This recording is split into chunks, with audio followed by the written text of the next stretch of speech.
আসসালামু আলাইকুম রহমতুল্লাহ। Hello guys, আপনারা সবাই কেমন আছেন? আজকে বাজার করলাম। বাজার থেকে দুইটা রুই মাছ এবং কই মাছ নিয়ে আসলাম। দুইটা রুই মাছ হচ্ছে 2 কেজি, দাম হচ্ছে 670 টাকা। আর দেখতে পাচ্ছেন এখানে কই মাছও 2 কেজি আনছি, 600 টাকা। তো মাছগুলো আসলে খুবই তাজা, আপনারা দেখতেছেন ওই যে মাছগুলো লাফালাফি করতেছে। তাই আপনারা যে যেখান থেকে দেখছেন কমেন্ট করে জানাবেন।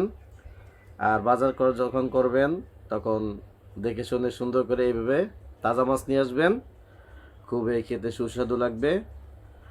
আর বাজার যখন অবশ্যই করবেন দেখবেন যে যারা বাজারে যান, আমরা তো অনেক সময় অনেক কিছু বুঝি না, ওরা কিন্তু মরা মাছ দিয়ে দেয়। আপনারা নিজ হাতে নিজের কষ্টের টাকা দিয়ে মাছ কিনবেন, পচা মাছ আনবেন না। সুন্দর করে ভালো ভালো টাটকা মাছ নিয়ে আসবেন। সবাই ভালো থাকেন। আল্লাহ হাফেজ।